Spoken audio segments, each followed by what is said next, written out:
but the virus really hit during Chinese New Year.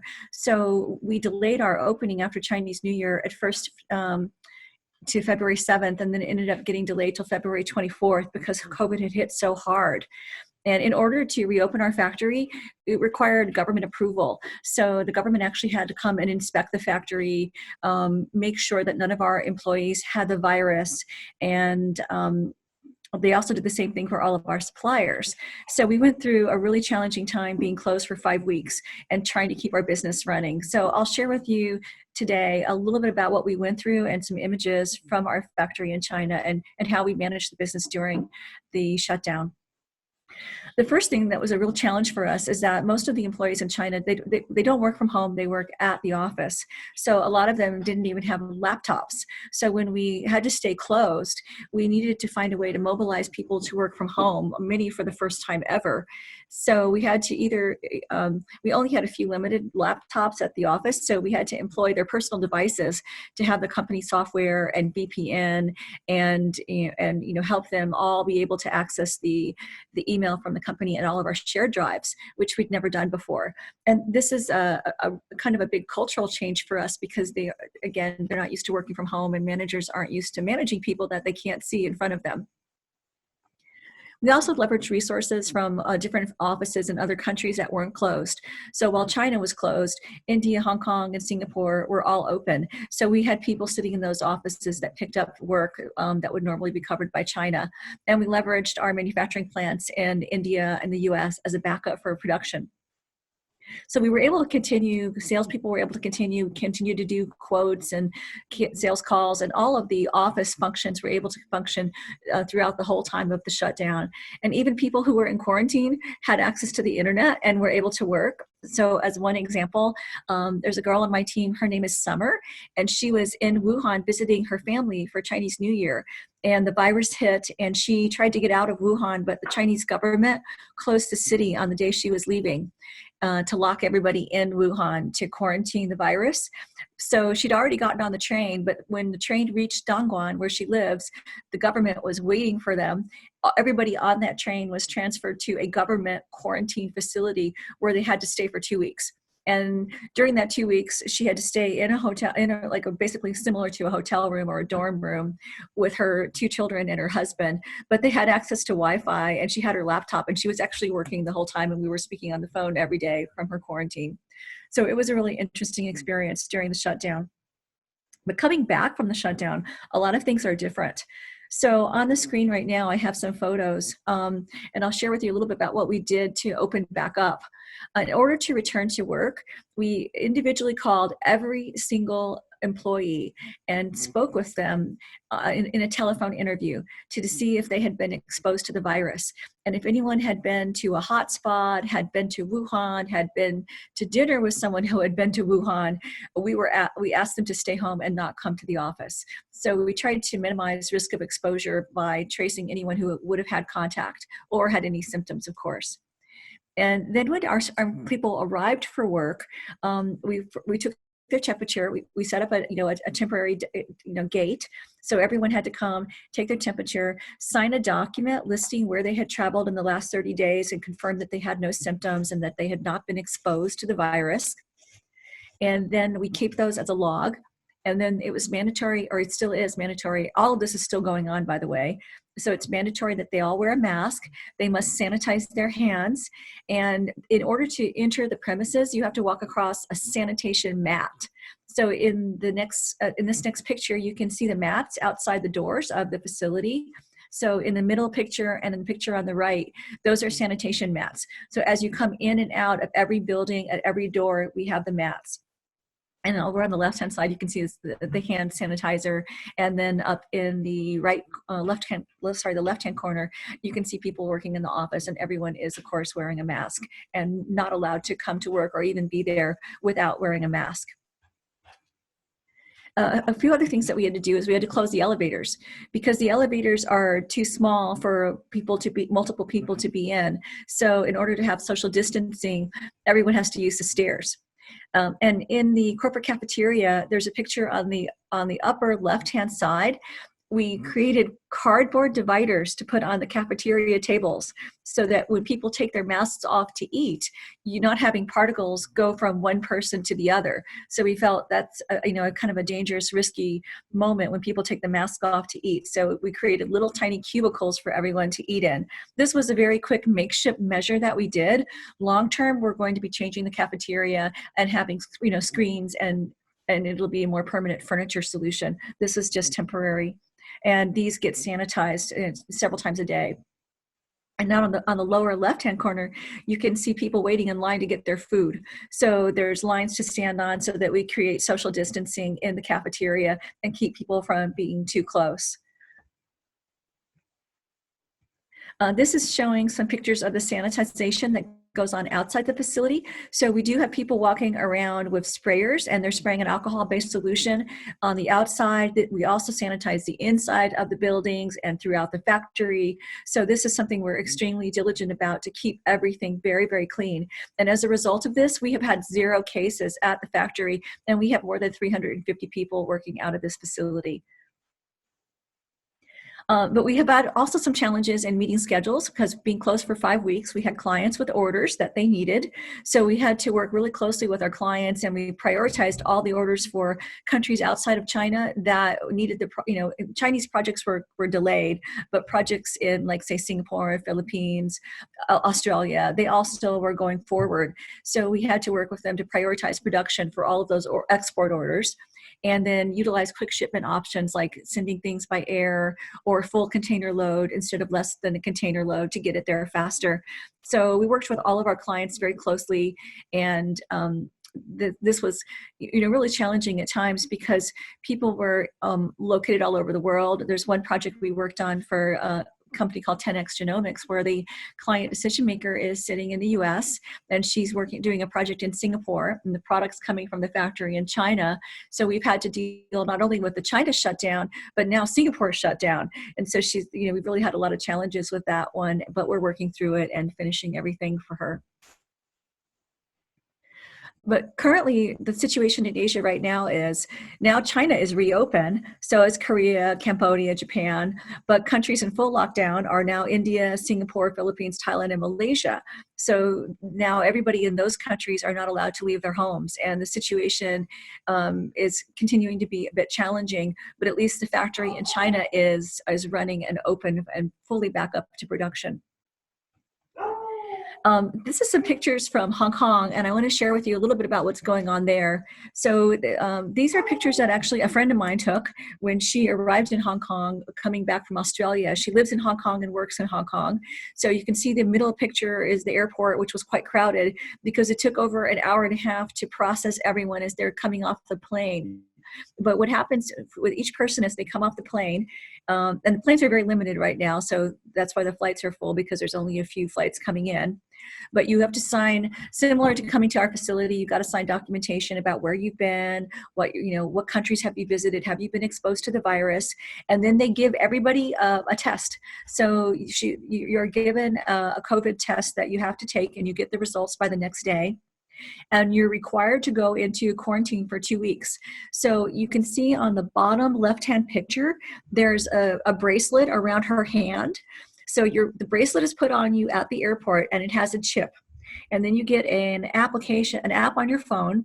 And when you get home to your apartment, you need to walk the perimeter of your apartment to map out your perimeter. And that's on GPS.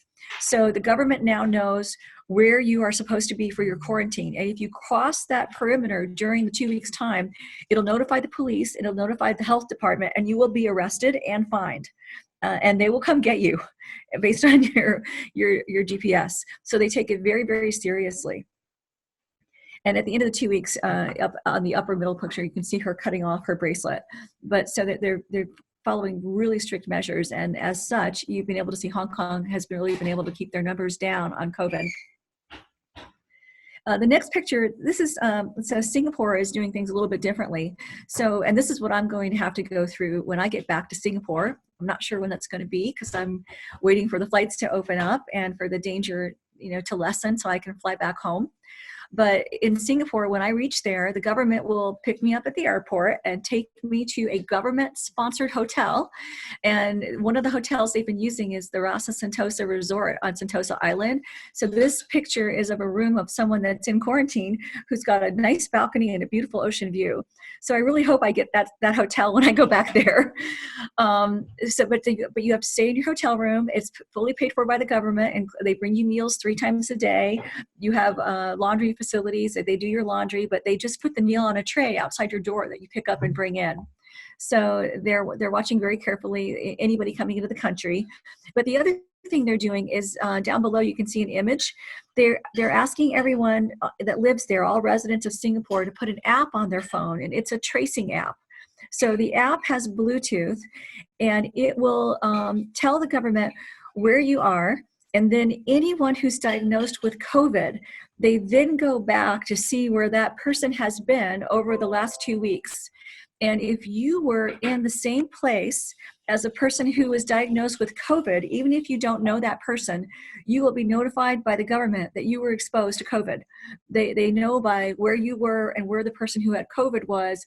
They put that information together and they notify you so that they can trace back anyone who's been exposed to it and then quarantine those people. So it's a really, really interesting way that they're controlling COVID in Singapore.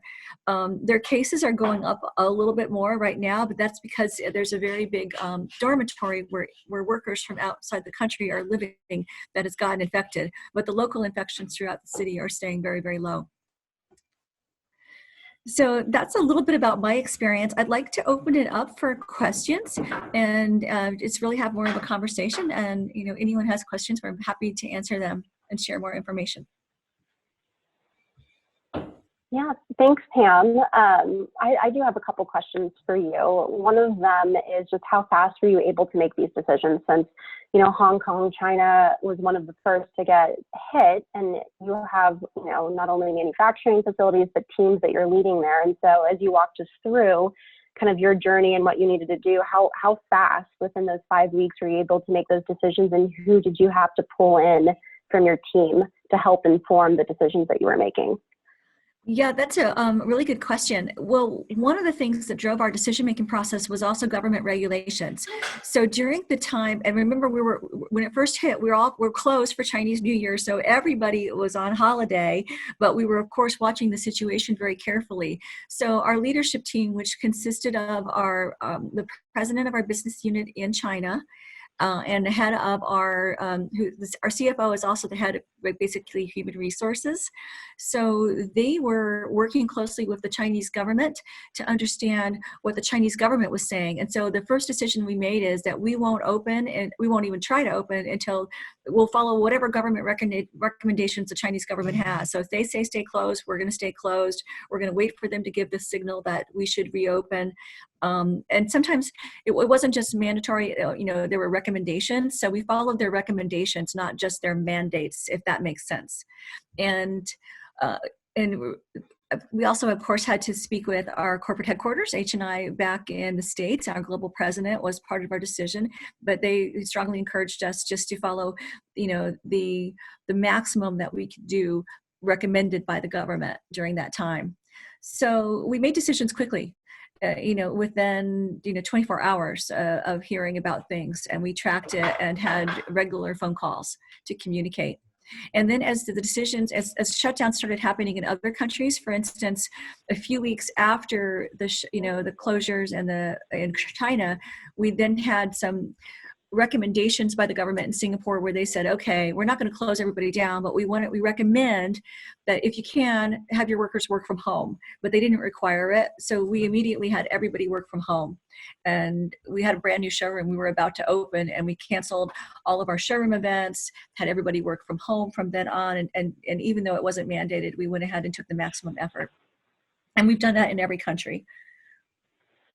How has the work from home kind of influenced China to be more progressive with their workplace strategies? I know there's a lot of cultural nuances between the United States and China and how people work. And so what have you seen, in regards to work from home affecting kind of the thoughts on workplace strategy in China?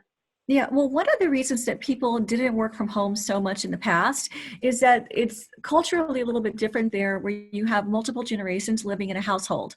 So, for instance, you might have the parents and the grandparents living in the household, and when the parents go to work, the grandparents take care of the little children. So now, if the parents come home to work, you've got, it's not really set up because you've got everybody in the household, and you might have noise of the children and with the grandparents.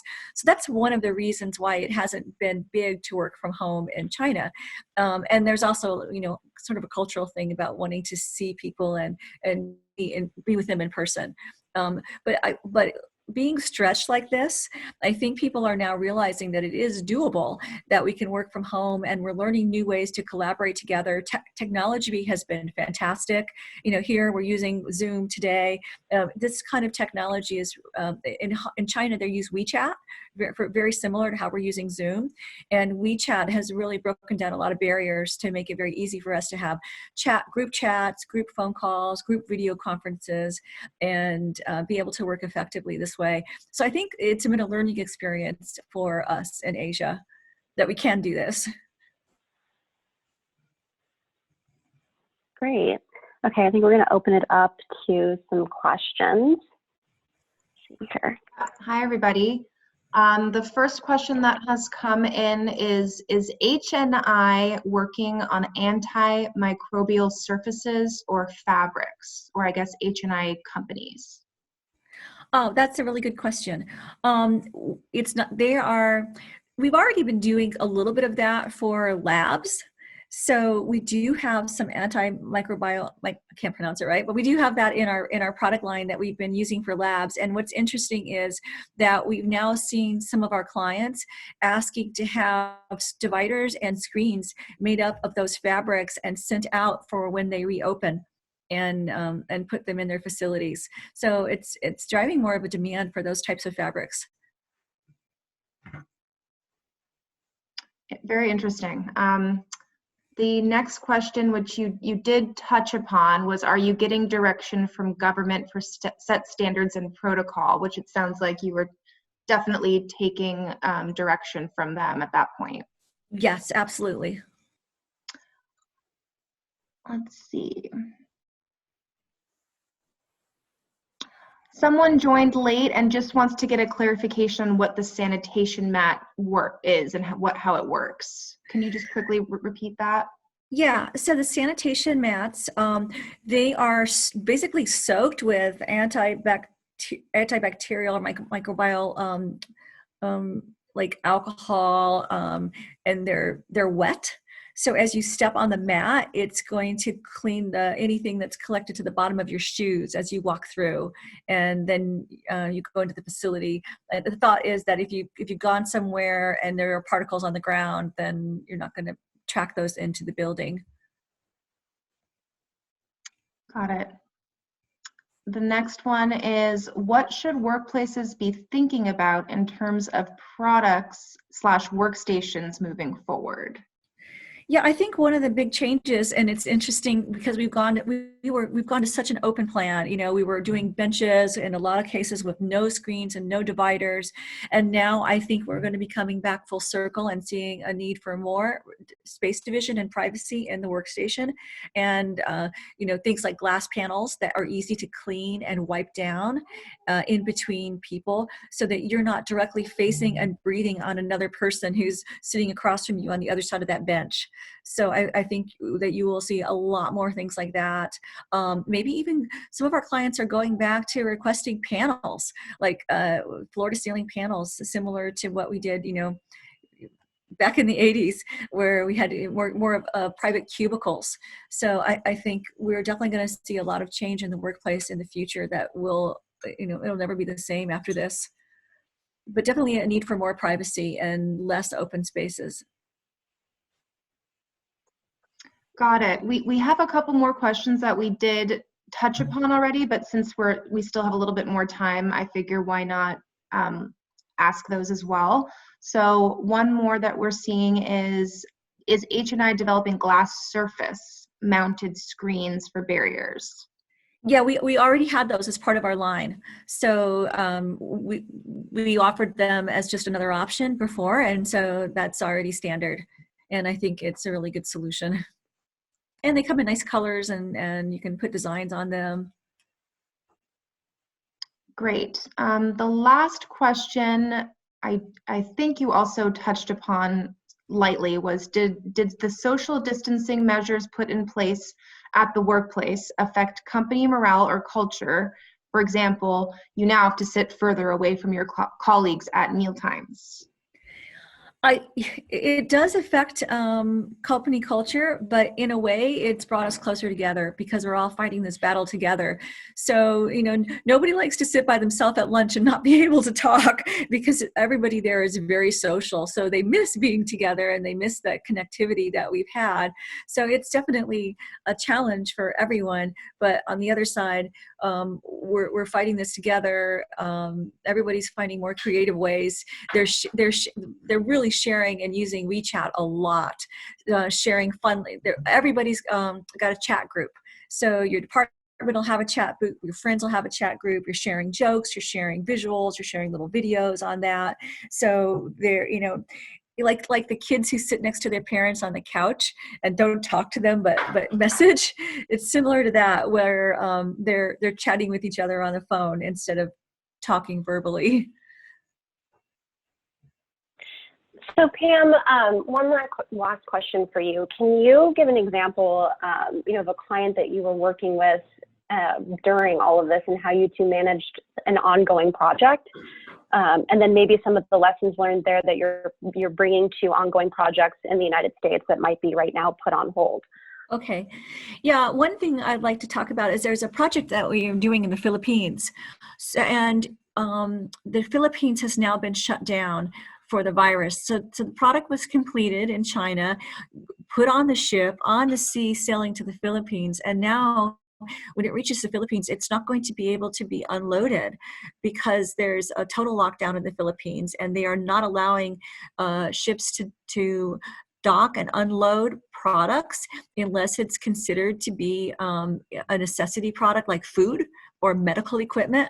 So furniture is not considered in that category for this purpose. So we're having to work with our clients, and if we got it there, we wouldn't be able to install anyway. So we're having to work remotely with our clients, talk with them about the schedule, anticipate when we think that the hold will end, and be ready to act quickly once the hold is over so that we can get them back in business and moved in as soon as possible. So in speaking with we have to not only speak with the clients, but we also have to talk with the government officials, like in the Philippines, so that the government officials are understanding that we do have a ship there, we've got product in the container, we need to unload it as soon as possible. We've tried for exemption, but we haven't gotten approved yet. They are allowing some exemptions. So it's a big coordination effort with the project manager and the client on this particular order in the Philippines to be ready to get it in as soon as possible. And we have people sitting in Los Angeles that are responsible for this, also watching and going, okay, what's going to happen and when are we going to be able to get our facility up and running, because they've got a business to run. And then our other client I mentioned previously, the project going to Singapore. So her order was placed the last day before Chinese New Year. And then we had the 5-week shutdown for Chinese New Year, had to coordinate with them on that, but their schedule was for late March. So as soon as the factory reopened, we put that order in the first queue for production and made it within 2 weeks and got it on the ship to Singapore. It reached Singapore, and now Singapore's locked down and we can't install in Singapore. So we've had one experience after another for this one. And this project did qualify for an exemption by the government, but in order for us to install, we have to have the exemption on the project, on every subcontractor, and every employee. So there's all kinds of paperwork and government bureaucracy that we have to go through to be able to install, but we are hoping to install this one before the lockdown ends. Great. Well, thank you. So that is the end of our 30-minute webinar. I just want to thank everyone who tuned in today, and thank you, Pam, for sharing your insights from Asia Pacific. InsightSource is going to continue to hold these workplace live chats every Thursday at 9 a.m. Pacific Standard Time. And next week, we will be chatting with Shannon Riley, who's the co-founder of Building 180. Building 180 is a full-service art production and consulting agency